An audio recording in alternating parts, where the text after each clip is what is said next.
Buenas tardes, señoras y señores. Estamos en otra emisión más de Artículo 26 por Radio Chaco Boreal, la 1330. Momentito. Hoy es viernes 26 de junio del año 2020. En este momento tenemos en Asunción una sensación térmica de 12 grados. Está fresquito. Y en este momento son las 17 horas y 3 minutos. Bueno, unos temas para reflexionar con ustedes. Bueno, en primer lugar, dos cuestiones importantes del día de hoy. Por un lado, la condena de Camilo Suárez y de Alfredo Guachiré, por un lado.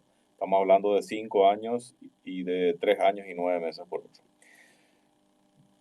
Sin entrar en cuestiones personales, porque no conozco el caso en particular, el caso concreto que le afecta a Camilo Suárez y Alfredo Guachiré. Estamos hablando de personas que fueron imputadas, acusadas y ahora condenadas en función pública.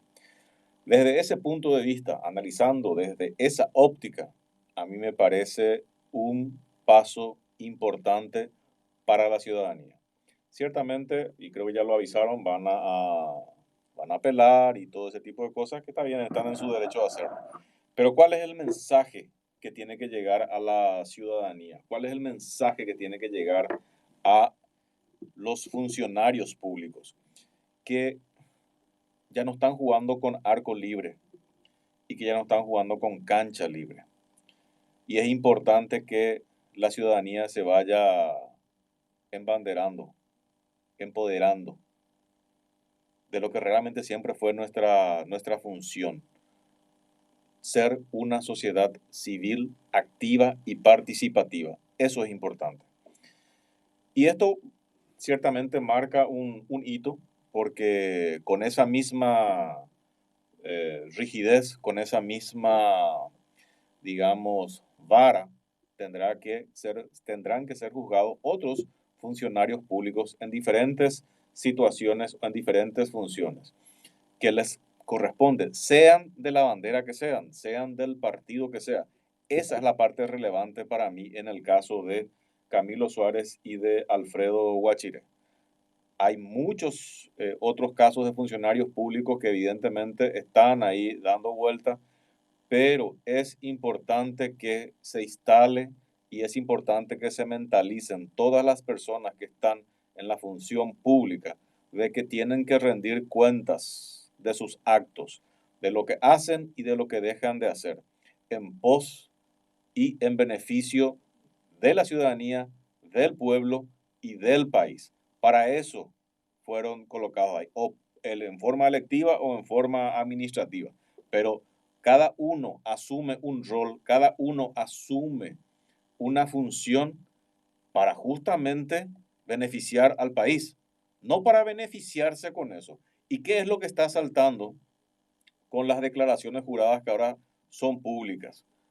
Resulta que al presidente, Amarito, le preocupa más la morbosidad de la gente, viendo la desfachatez de muchos funcionarios públicos y muchas autoridades públicas y muchos políticos teniendo fortunas siderales sin tener la capacidad de demostrar de dónde miércoles sacaron ese dinero, esos inmuebles, esos autos y ese patrimonio.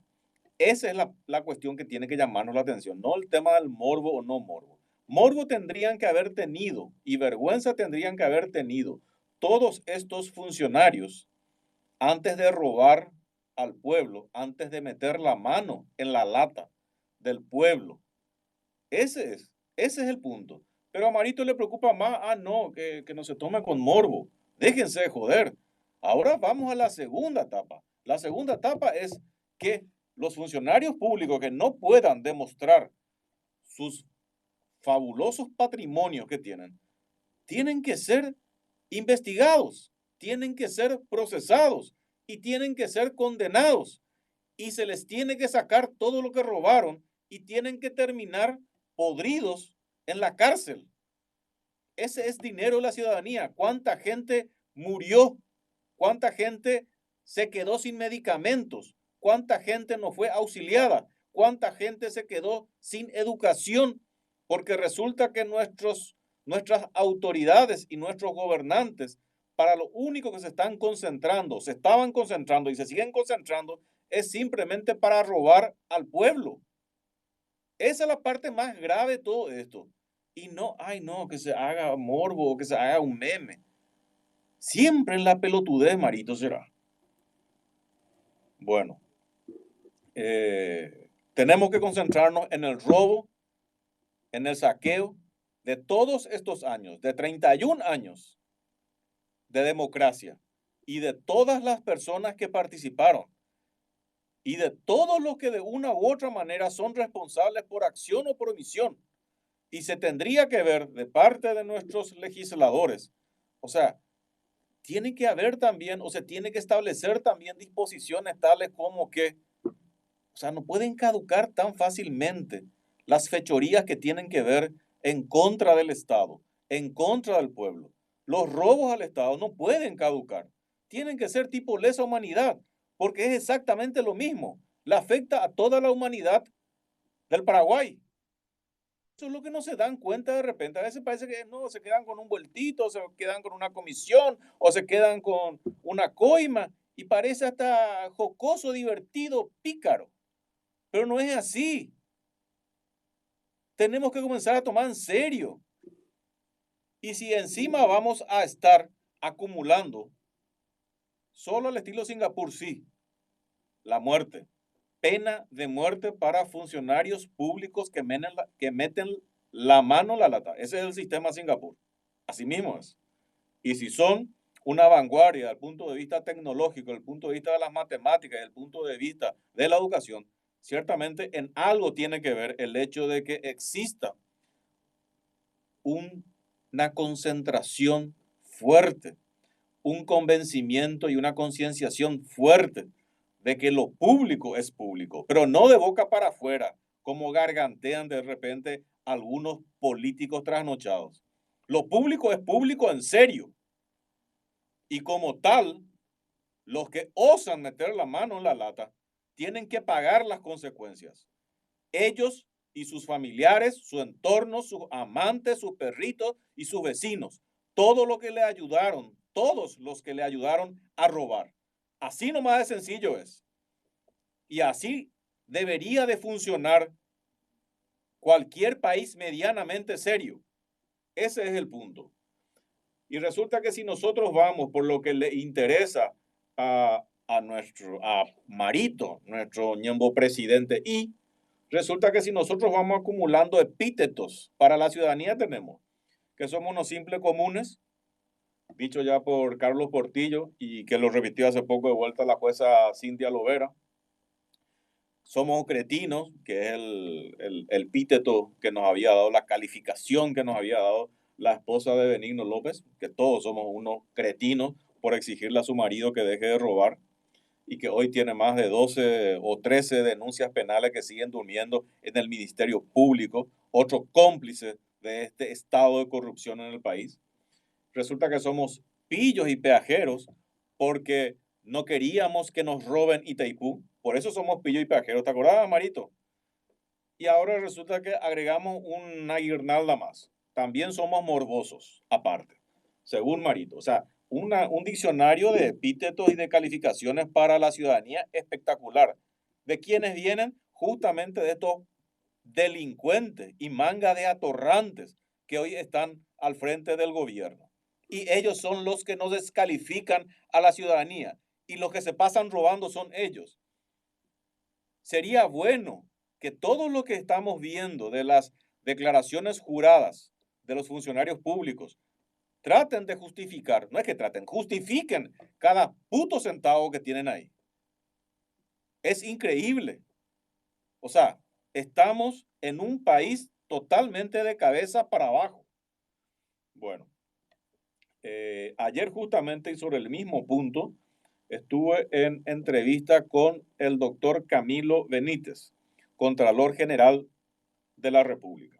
Y justamente mencionaba que hay reuniones de trabajo entre la Contraloría General de la República, entre el Ministerio Público y Tributación, para ir viendo el andamiaje que se le va a dar, la consecución que se le va a dar a las declaraciones juradas, porque están habiendo muchas denuncias o varias denuncias que sería bueno que se encaminen como tal, porque ahora salen a la luz muchas explicaciones que antes solamente si lo decíamos éramos desfachatados, éramos, eh, sí, bueno, pues a ese tenemos que llegar. A la hora de depositar nuestros votos y sí tenemos que ser diferentes ya.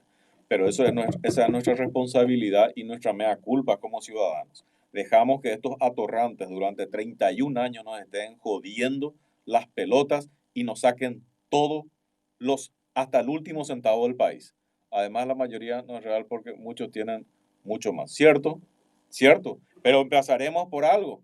Acuérdense lo siguiente, me desvío un poco del tema para seguir con la audiencia que estaba escribiendo. Acuérdense de lo siguiente, y un caso bien reciente y concreto que se van a acordar. El caso de Edgar Melgarejo. Cuando se comenzó a hablar de Edgar Melgarejo y se dijo, "Joder, la puta, Robonio, 100 millones de guaraní ahí con un tapaboca de morondanga".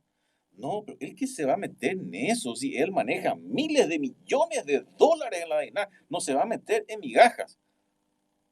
¿Por qué cae Edgar Melgarejo? No cae por miles de millones de dólares de contrabando de electrónica, de contrabando de China, de aviones que resulta que misteriosamente aparecen en territorio paraguayo y al final, al día siguiente, no hay despacho de qué es lo que vinieron en los supercargueros. No cae por los miles de millones de dólares que pasan por la DINAC, por la aduana y compañía. Cae por 100 millones de guaraníes de Catherine Pamela Toñanes Vera, para que se den cuenta hasta qué punto llega y caen por corruptos y por angurrientos. Realmente hay que celebrar hasta cierto punto que sean angurrientos, porque por los miles de millones de dólares no se lo hubiera agarrado, pero se lo agarró por 100 millones de guaraníes de tapabocas de oro, donde, no sé, vendió 10 veces más el valor que correspondía, pagó 10 veces más el valor que correspondía, 2.700 a 29.000, una locura. Bueno, entonces, es importante nomás el seguimiento que se le vaya a dar a las declaraciones juradas y es importante efectivamente este equipo de trabajo que van a conformar la gente de la Contraloría General de la República, la gente del Ministerio Público y la gente de tributación, para que haya una especie también de control cruzado entre ellos. Porque de repente acá, de este grupo de tres, realmente los más flojos son justamente los que deberían tener mayor protagonismo, que son la gente del Ministerio Público, que hay cosas que de repente no ve, no se entera, no escucha, etcétera. Entonces, yo creo, y vamos a tener dentro de un rato una entrevista con el ministro Carlos Arregui, yo creo que en este grupo de trabajo falta CEPRELAT, pero bueno, eso vamos a tocar en su momento con él. Entonces, acá lo importante es que estamos entrando en una etapa diferente y acá el segundo mensaje que tenemos que tener bien claro es lo siguiente.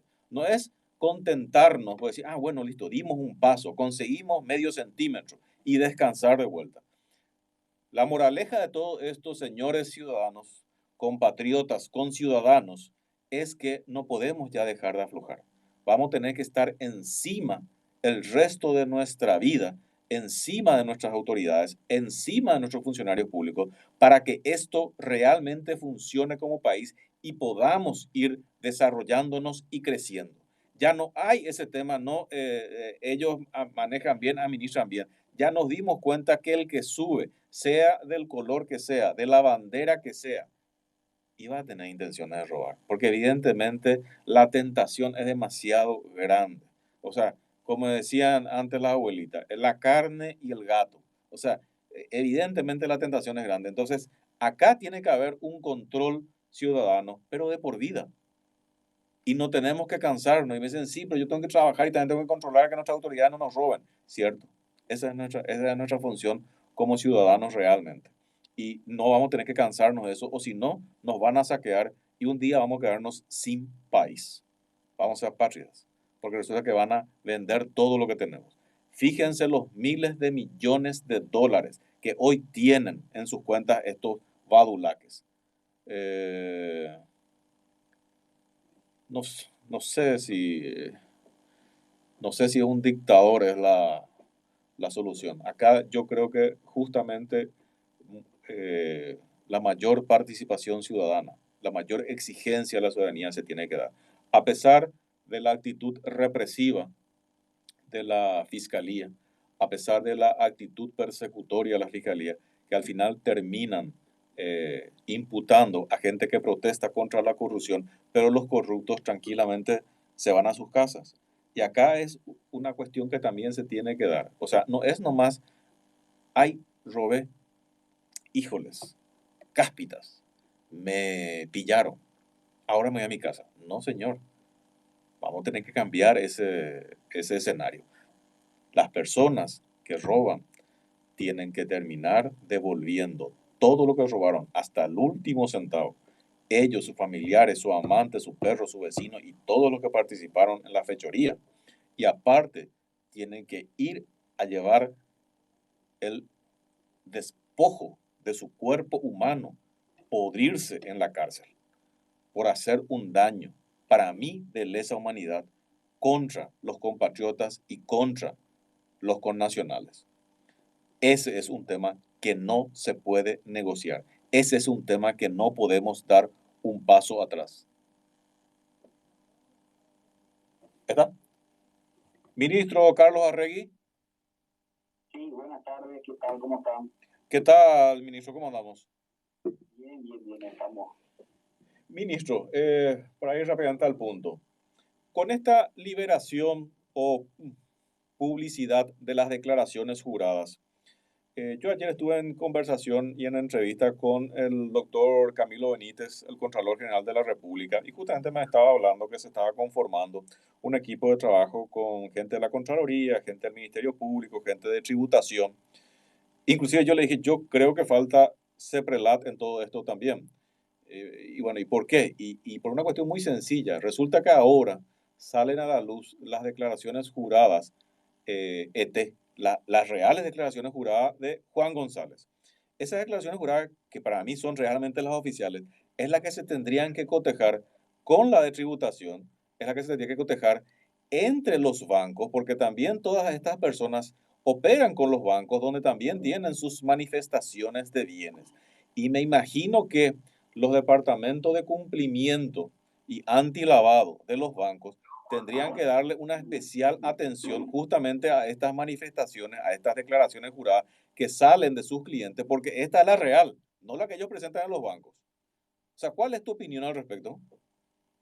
Bueno, nosotros trabajamos, de hecho, coordinadamente, estamos en conversaciones permanentes con la Contraloría General de la República. Tenemos un acuerdo de trabajo, de compartir con ellos, y lo mismo con la gente de la SED, ¿verdad? Nosotros estuvimos reunidos con el viceministro de Tributación, con su equipo también, porque estamos trabajando en conjunto varias causas que van a ser arrimadas al Ministerio Público, no sobre estos temas de connotación pública que se han de alguna manera publicitados en estos días, pero sí sobre casos que venimos trabajando ya hace meses, ¿verdad? De hecho, nuestro trabajo de coordinación con la SED y con la Contraloría General de la República es un trabajo sistemático. Esto es un nuevo elemento más para el trabajo de inteligencia de la CEPRELAT, ¿verdad? Nosotros siempre hemos, en ese sentido, y en casos que son muy emblemáticos y que están a la luz de la consideración de la opinión pública, hoy hemos trabajado muy fluidamente con los fiscales, ¿verdad? Muchos de los casos que han imputado inclusive los fiscales, los insumos han salido del trabajo coordinado que se ha hecho con CENAC, con CED, con CEPRELAT. Ahora, yo estuve hablando con la gente de los bancos y le dije a ustedes lo que te acabo de mencionar. Yo le dije, ustedes son conscientes que ahora van a tener que cruzar toda la información que ustedes tienen, porque ya no es simplemente que le consideren un PEP, o sea, personas puestas políticamente, ahora tienen un elemento más y cotejar, y lo que no coincide y van a tener que reportar, porque también existe ahí una obligación de reportar, no es simplemente que reportan lo que quieren y lo que no quieren no reportan. O sea, está bien, son sujetos obligados, pero justamente son sujetos obligados a reportar, pero también son responsables de lo que no están reportando. Y ahí es fundamental el trabajo que se puede hacer, por eso yo te digo, creo que la coordinación es la clave para poder ser eficiente, ¿verdad? El trabajo que puede hacer también la superintendencia de banco en cuanto al control de los sujetos obligados, ¿verdad? Históricamente eso ha sido siempre muy importante para que se pueda, como vos decís, también reportar las operativas que son realmente sospechosas, llamativas, inusuales, y toda la gama de reporte de operaciones sospechosas. Bueno, se nos fue la comunicación con el doctor Carlos Arregui, ministro de la CEPRELAT, pero bueno, enseguida nos conectamos de vuelta.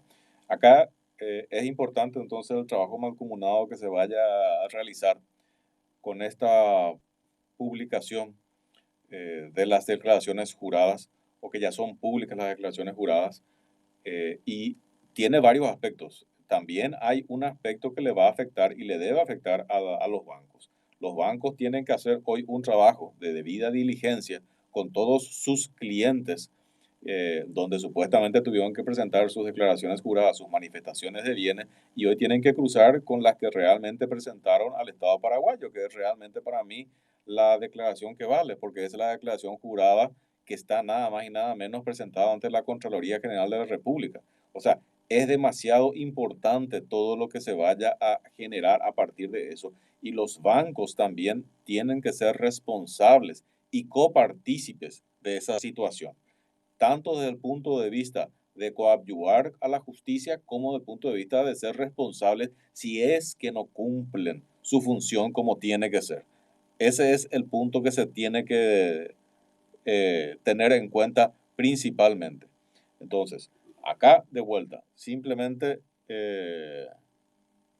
estamos, doctor Carlos Arregui. Sí. Ah, se cortó. Sí, Hola. sí, estamos, doctor. Doctor, Sí. ustedes... Pero te decía yo que nosotros hemos trabajado y justamente desde que estamos en esta administración, a meses de cumplir un año, mi preocupación siempre ha sido de que el producto que podamos entregar desde CEPRELAT sea algo que pueda seguir la lógica, ¿verdad? No enviar nomás informaciones que finalmente a ellos les cueste interpretar y que permita que de alguna manera se dilate más inicio de investigaciones. Por eso siempre también estamos pidiendo al sector financiero de que haya una retroalimentación cuando ellos van a hacer su reporte de operaciones sospechosas.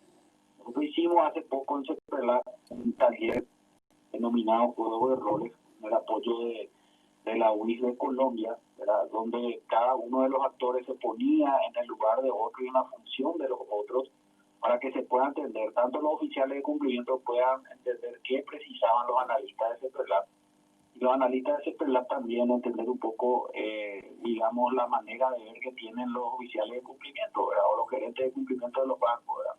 Pero la idea justamente, y está dando muy buenos resultados, es que los reportes sean enriquecidos con esa retroalimentación, Hugo, y que puedan ser un producto mucho más eficiente a la hora de poder informar a través de un reporte de inteligencia a la Fiscalía para que los fiscales puedan iniciar las causas.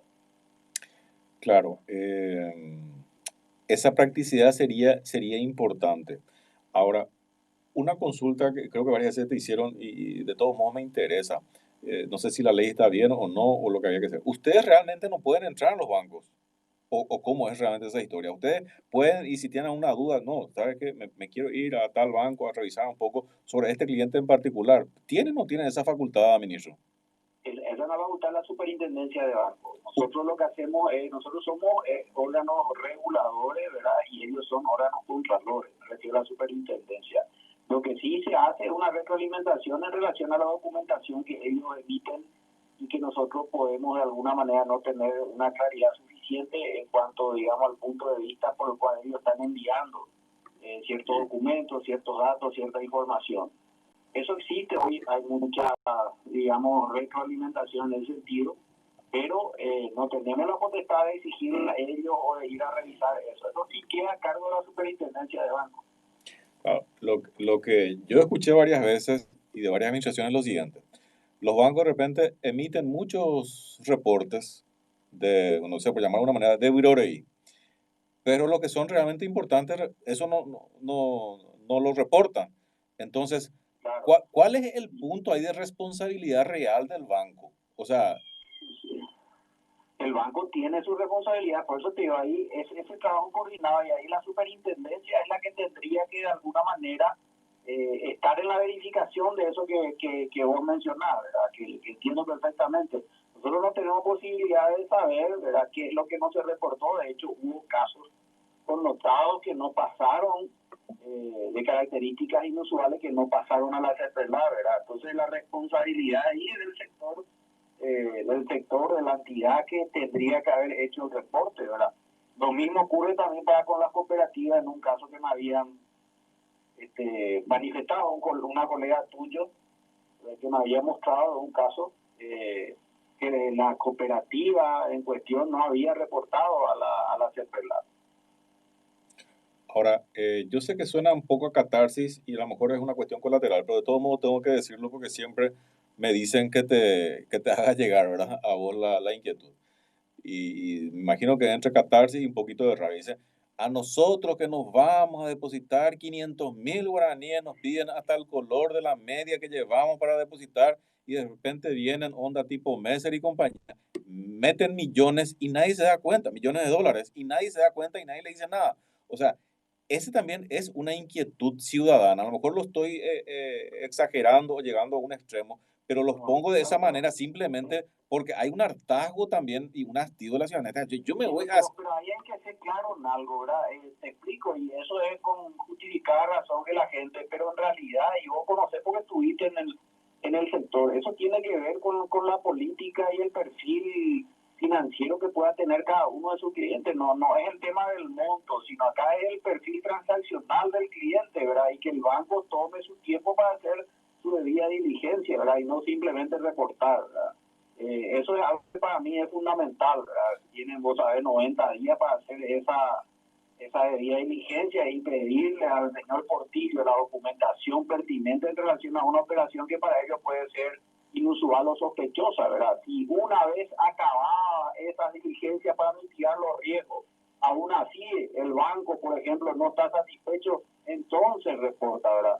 Pero no es buena primera, ¿verdad? Yo creo que eso es la clave en eso que mencionar, no tiene nada que ver, ¿verdad? Lo que nosotros al contrario estamos es a que se agote la debida diligencia teniendo en cuenta el perfil transaccional del cliente X para con el banco. Bueno, pero ahí es donde en algún momento, no sé, se tendrían que reunir o por lo menos se tendría que socializar más lo que es el perfil en general. ¿Cuál es la queja de la mayoría de las personas que son asalariados, que trabajan y dicen, a nosotros nomás nos piden, nos vamos a hacer un depósito de 1 millón y excede tu perfil porque ganás supuestamente 3 millones, tu papá te acaba de dar 1 millón y no, y te dice, che, ¿quién te dio? Tráeme documento, tráeme una declaración por escribanía. Ahí nomás lo que está, o sea, es una cuestión Claro, incoherente, o sea, se le atosiga al chico. ahí el enfoque de riesgo que la entidad, el banco tenga, ¿verdad? Eso tiene que ser, ¿verdad? El análisis tiene que estar basado en un enfoque de riesgo en relación al perfil del cliente, ¿verdad? Y vos sabés, conocés porque estuviste en el sector, ¿verdad? No es lo mismo un señor que trabaja en Ciudad del Este y se dedica a la importación de productos electrónicos que el que está acá y es asalariado, o a mayor riesgo, mayor control. Esa es la clave, ¿verdad? Sí, sí, sí. No, en general yo creo nomás que en estos últimos tiempos como que se aumentó la rigurosidad justamente con las hormiguitas, como dice el senador Grey, y otros pasan un poquito más relajados. Ese nomás es el tema de la queja de muchos, porque si vos me decís, mira, si tu perfil es 3 millones de guaraníes, porque tenés, pagar, cobrar salario mínimo, y te fuiste a depositar 1 millón de guaraníes más. Si vamos simplemente a meter en un sistema, estamos hablando de un exceso del 25% de tu perfil. Pero estamos hablando de 1 millón de guaraníes. O sea, no sé si me Claro, y ahí explico. donde el banco tendría que pedir alguna versión, qué pasó acá, vendiste un auto, qué fue, tu papá te regaló algo, en fin. la cuestión es lógica y hasta de sentido común que la persona que está a cargo debería hacer antes de simplemente emitir un reporte de operaciones sospechosas, ¿verdad? Por eso nosotros insistimos mucho que los reportes de operaciones sospechosas deben trabajarse necesariamente a agotar las debidas diligencias antes de tomar una decisión de esa de reportar. Ministro, otro frente que se abrió con este tema de la liberación de la publicación de las declaraciones juradas son las famosas cuentas en el exterior. O sea, ¿existe alguna política, algo que ustedes tengan preparado para cotejar un poco ese tipo de situaciones? Porque resulta que, y en su momento te lo digo porque se expuso públicamente esto, cuando fue llamado, yo recuerdo, Juan Carlos López Moreira por el caso de Messer en la comisión bicameral de investigación. Y me acuerdo perfectamente que fue justamente el senador Querey que le había preguntado sobre una cancelación de cuenta en el exterior que él había tenido. Él trató de minimizar diciendo que era porque era PET, etcétera. Ahora, la información oficiosa que se manejó es que el banco de afuera, el banco del exterior, la había cancelado porque las transferencias que se estaban enviando de Paraguay ya excedían justamente el perfil y la justificación de ese dinero que estaba enviando al exterior. O sea, y es Argel nomás que en el exterior se den cuenta que no se están cumpliendo las cosas como tienen que ser y de acá que sale el dinero, resulta que no nos estemos dando cuenta. Ahora, con este tema de las declaraciones juradas que están públicas, se nota que hay muchas personas, muchas autoridades que tienen la famosa cuenta en el exterior. Hay un plan de trabajo con eso, inclusive ahora que ustedes tienen contacto con la gente de FinCEN, porque de repente en muchos casos acá no tienen una continuidad, un andamiaje, pero en el exterior y en el caso principalmente de Estados Unidos, sí. Nosotros tenemos a través del correo seguro ECMO, que es un correo a través del cual nos comunicamos con la unidad de inteligencia financiera, como FinCEN, por ejemplo, tenemos una retroalimentación constante, ¿verdad? Y de surgir casos como esos, nosotros también estamos, en ese caso, recibiendo las alertas y comunicando a las autoridades respectivas. Vos sabés que esto es un órgano de inteligencia estratégica y financiera, y en ese ámbito tenemos muy buen trabajo realizado con ellos. Hemos compartido nosotros información de aquí para otros países y hemos recibido también de otros países en relación a personas que eventualmente puedan estar siendo investigadas, ¿verdad? Eso es categórico. Nosotros tenemos un acuerdo de sigilosidad y confidencialidad en el compartimiento de la información y trabajamos muy bien con las diferentes unidades de inteligencia financiera. No solamente FinCEN, también tenemos con CEPLAC de España, con COAS de Brasil, con la gente de Colombia, de todo el continente. Suiza. Sí, obviamente, Suiza tiene particularidades. Nosotros siempre hemos, de la experiencia que yo tengo en esto y de haber trabajado como fiscal, hemos tenido en su momento, porque te digo, muchas de las cosas que se mencionan ahora, hubo más allá de, digamos, los diferentes órganos de control, la Fiscalía tiene el principio de oficiosidad, ¿verdad? La Fiscalía puede actuar más allá de pedir, obviamente, colaboración a los entes de control, a la SED, a la Contraloría, a la CEPRELAT. Obviamente que hemos tenido experiencia de esa ya en la época de la Fiscalía. Lo que pasa, ahí nomás estás tocando una cuestión y sin profundizar. O sea, hoy la Fiscalía o el Ministerio Público no está pasando por su mejor momento de credibilidad. Pero yo sí creo, por ejemplo, en los controles cruzados. Por eso, cuando ayer me cuenta el Contralor General que hay un equipo de trabajo, tipo la Contraloría General, el Ministerio Público y Tributación, a mí me da un poquito más de tranquilidad, digamos, porque van a haber controles cruzados entre ellos mismos. Por más de Claro, que eso es es la fundamental. Eso que decís es muy importante y sobre todo yo creo que en los casos emblemáticos que hemos logrado nosotros consolidar y que han sido remitidos al Ministerio Público, hoy algunos con imputación, otros con acusación ya, otros para juicio oral, ¿verdad? Se ha hecho de esa manera, un trabajo coordinado y de cruce de información. Eso es fundamental. Bueno, ministro, vos tenías un compromiso, creo que entonces te Sí, voy. estoy saliendo para clase, así mismo. Dale, perfecto, ministro. Muchísimas gracias por la comunicación telefónica y hay que aprovechar esta cantidad de datos y de información que ha sido liberada justamente para procesar y ir enviando sobre todo mensajes a la ciudadanía y sobre todo también a las autoridades y a los funcionarios públicos que tenemos que comenzar a hacer bien las cosas como debería de ser. Porque si no cae en agua de borraja ese tema de las 13 o 12 leyes de antilavado que firmamos, el tema de Gafilat y compañía. Sí, coincidimos en esa apreciación, Hugo. Excelente, excelente, ministro. Muchísimas gracias por la comunicación telefónica. Abrazo. Hasta luego. Bueno, así estábamos con el ministro de la CEPRELAT, Carlos Arregui. Caso de INAH confirman arresto domiciliario para Edgar Melgarejo y otros imputados. Bueno, en este momento, aparentemente Edgar Melgarejo va a tener arresto domiciliario. No es precisamente lo que correspondería, ¿verdad? O sea, tendría que ir realmente en la cárcel, o sea, a la cárcel. Esa nomás es la situación. Bueno, pero de todos modos, este es un tema interesante. Yo creo que hay que insistir. ¿Y por qué nomás le hacía la aclaración al ministro Arregui de lo siguiente? Ciertamente, guste o no, pueden estar de acuerdo conmigo o no, puede ser que le moleste a Ricardo Merlo o a la fiscal general Sandra Quiñones, pero tienen que reconocer una realidad. El Ministerio Público hoy no está pasando por sus mejores niveles de credibilidad. De hecho, una de las instituciones más corruptas hoy en la percepción de la ciudadanía es justamente el Ministerio Público. Pero sí yo creo que los equipos de trabajo sí ayudan. ¿Por qué? Porque ayuda a tener controles cruzados. La cultura del control cruzado, la cultura del control es fundamental para que el país crezca. Cuando a mí me dicen hay una comisión y hay diferentes órganos, donde está la Contraloría, donde está el Ministerio Público, donde está Tributación, ya no se van a hacer tan de los osos la gente del Ministerio Público, los fiscales. Porque por más que ellos tengan la acción penal y todo ese tipo de cosas que te dicen, no, ellos tienen el monopolio de la acción. O sea, no se van a exponer a quedar mal parados ante el viceministro de Tributación o ante el Contralor General de la República. Entonces, es importante este trabajo que se está haciendo en conjunto.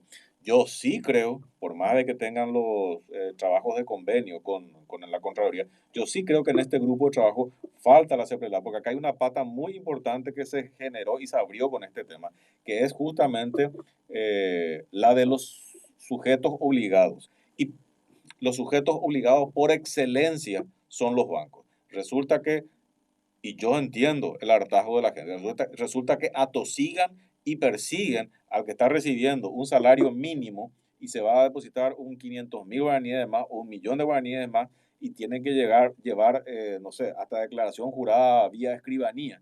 Y resulta que los que meten millones de dólares, onda tipo Messer y compañía, resulta que tranquilamente pasan. Y sí genera una molestia y genera realmente una rabia de parte de la ciudadanía. Entonces, las reglas tienen que ser claras para todos.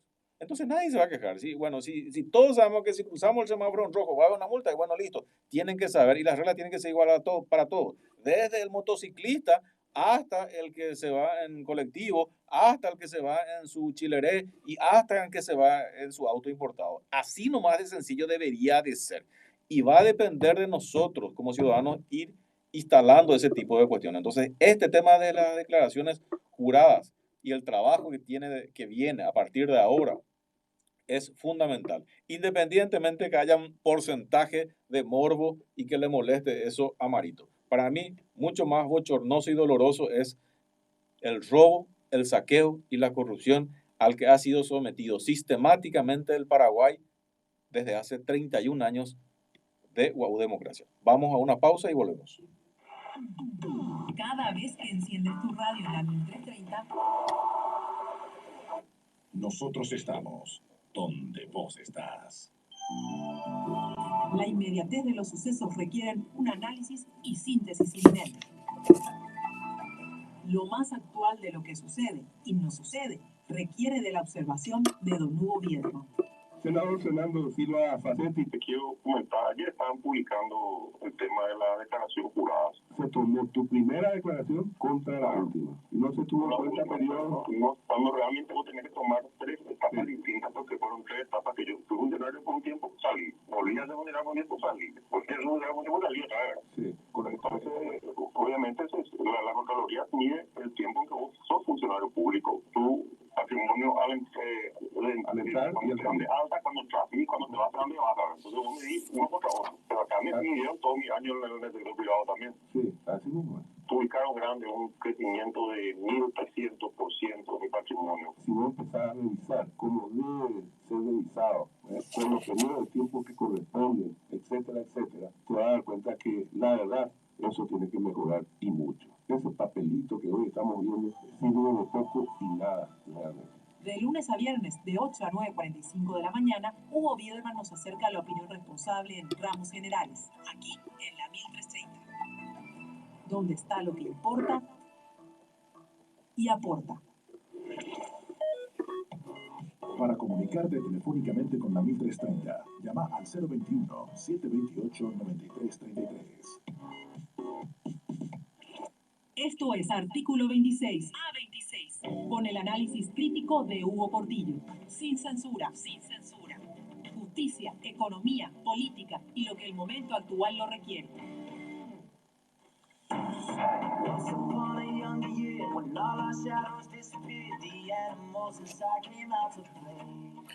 Bueno, nosotros regresamos, artículo 26 por Radio Chaco Boreal.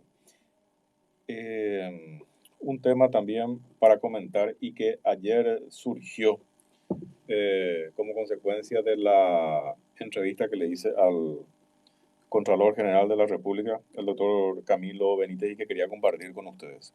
Resulta que la Corte Suprema de Justicia es justamente la que dictaminó a favor de la publicidad de las declaraciones juradas, que es lo que hoy estamos todos viendo, que se están liberando de a poco y creo que en 60 días van a terminar de cumplir todas las 50.000 personas que se piden, pero que no son 50.000 declaraciones juradas, sino que son muchísimas más porque hay algunos funcionarios y autoridades que tienen más declaraciones en función de los cargos que fueron ejerciendo. Bueno, un tema importante y que quedó ahí como pelota picando y sí habría que seguir analizando lo siguiente.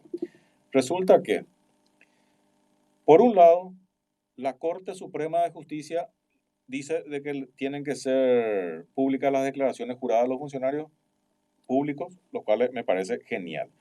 Pero resulta que cuando la Contraloría General de la República tiene que hacer su análisis de consistencia o de inconsistencia de las declaraciones juradas, tiene que comenzar a cotejar las declaraciones de los funcionarios con el registro público, autos, vehículos, etc.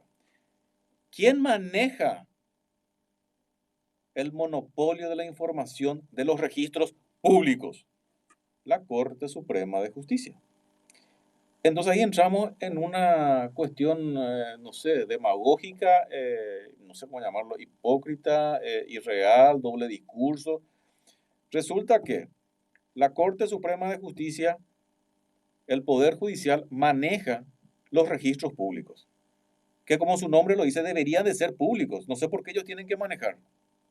Uno, se piden informes para cotejar las declaraciones juradas de los funcionarios públicos, se piden informes a los registros públicos. ¿Saben en cuánto tiempo les responde los registros públicos, o sea, el registro público, a la Contraloría para cruzar la información de los funcionarios públicos? 8 meses. 8 meses. Algo que tendría que estar al alcance de un enter, de un teclado. O sea, acá me declara este inmueble 1230, que esto es lo otro, matrícula tanto. Yo tengo que meter eso en una computadora y en el auto me tiene que decir si corresponde o no corresponde y ya está. No puedo esperar 8 meses para que me respondan que no coincide o sí coincide. O sea, ¿cómo se va a realizar un análisis coherente si realmente no se tienen las herramientas? Pero ese tipo de cosas realmente la Corte Suprema de Justicia no nos dice, no nos expone eso.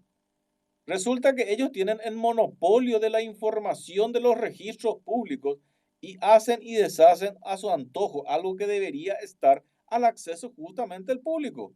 ¿Cuál es el problema? Y de hecho los escribanos tienen acceso, de hecho los abogados tienen acceso a saber el inmueble de Juan González, qué inmuebles tiene, dónde tiene, cómo tiene, etc.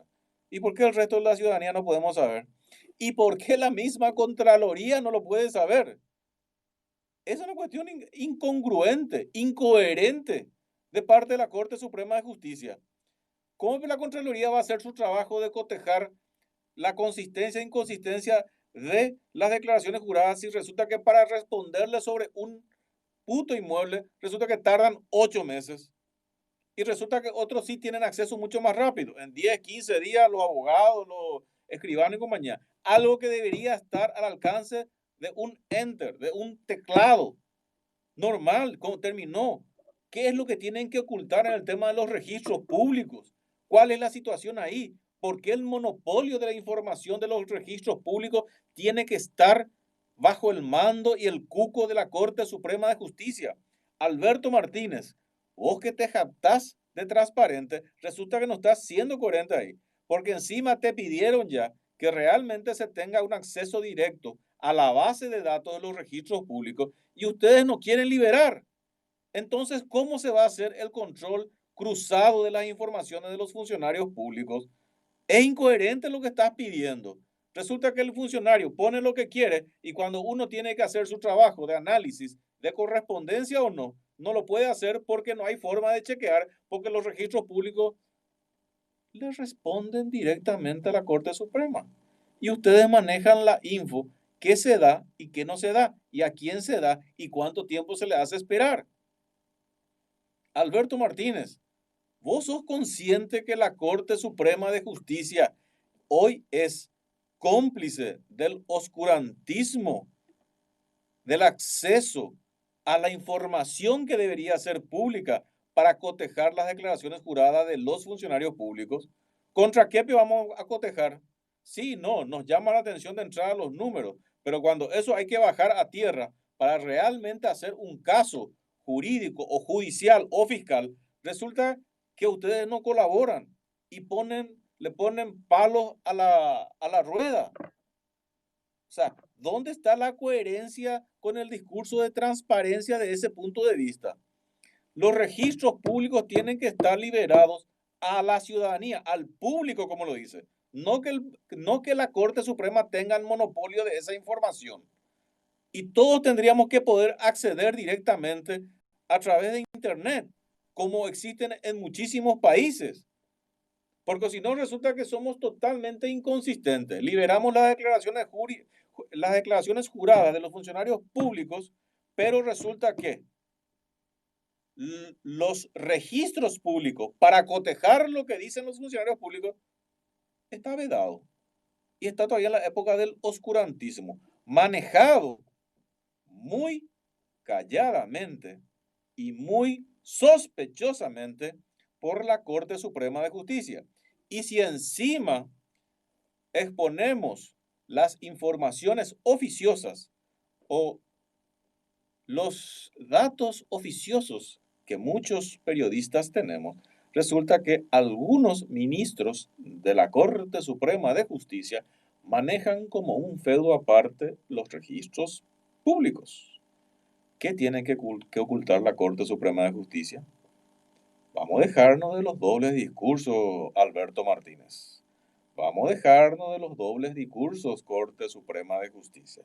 Ustedes liberaron las declaraciones juradas de los funcionarios públicos por la presión de la ciudadanía, pero les cercenan la herramienta para cotejar a los organismos que deberían hacer su trabajo de análisis.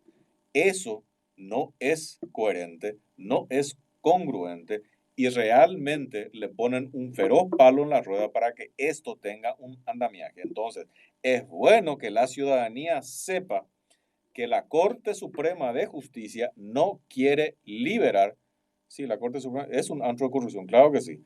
Pero ahora, con esto que está saliendo, con esto que nos estamos enterando, que la Corte resulta que no libera los informes de los registros públicos o lo maneja bajo oscurantismo o como ellos quieren o cuando ellos quieren y darte una información para cotejar y hacer tu trabajo de análisis de correspondencia y te entregan en 8 meses. ¿Cuál peor el chiste? ¿A qué están jugando? Al cansancio, al desgaste. Y después le van a tirar la responsabilidad a otros estamentos. Los registros públicos tienen que liberarse, Alberto Martínez. Y la ciudadanía tiene que tener acceso a eso. ¿Cuál es el problema de eso? ¿Cuál es el problema? ¿Por qué ustedes tienen que tener la hegemonía sobre los registros públicos, encima se llaman? Y ustedes tienen bajo 7 llaves y hacen lo que se les antoja. Si 2/3 partes del Parlamento está formado por bandidos,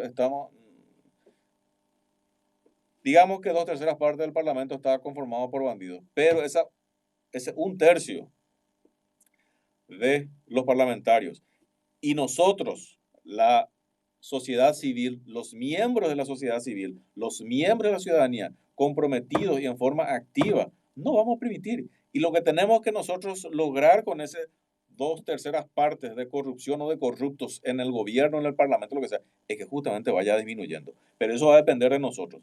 Este tema, Alberto Martínez, y tenemos que ir sosteniendo esto, comunicando esto y diciendo esto, porque si no le ves de repente a Alberto Martínez muy muñequito de torta, bien vestidito, la corbatita, todo completo, pero resulta que el malandrito no está diciendo que ellos no liberan el acceso a los registros públicos para que los demás organismos hagan su trabajo. Entonces, Albertito Martínez, el ñembo padre de la transparencia, sería bueno que no solamente el discursito para afuera o para ir a festejar el 4 de julio en la embajada y ese tipo de boludeces, sino que veamos con hechos concretos de parte de la Corte Suprema de Justicia cuál es el interés que ustedes están teniendo, sobre todo de algunos ministros en particular, pero de todos modos, aunque sean 1, 2 o 3 ministros que están ahí de la Corte Suprema, del momento en que están los 9 sentados ahí y se callan, son igualmente cómplices de lo que están facturando con ese rubro de los registros públicos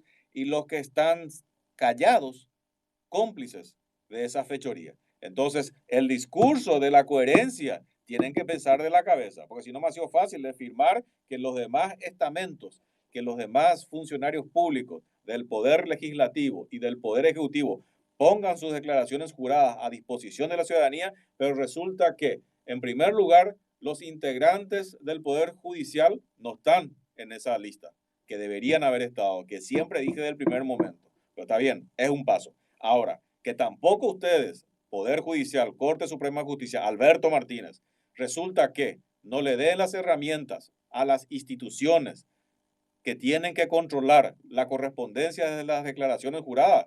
Eso es jugar sucio y eso los hace cómplices de la corrupción de todos esos funcionarios que hoy nos estamos dando cuenta que están multimillonarios con su paso por las entidades públicas. El pueblo está pobre, pero sus gobernantes, sus funcionarios públicos y sus autoridades públicas están multimillonarias. Eso es el preámbulo a un Estado fallido. Bueno, nosotros, se nos fue la hora. Nosotros damos por concluido una misión más de Artículo 26 por Radio Chaco Boreal, la 1330. Nosotros regresamos el próximo lunes a las 17 horas.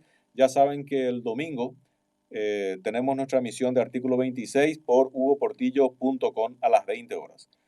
Nosotros por acá, por este medio, nos encontramos el lunes. Hasta luego. Hemos compartido la actualidad y relevancia de Paraguay y el mundo con el pensamiento crítico de Hugo Portillo. Nos volveremos a encontrar el lunes en Artículo 26, desde las 17 horas.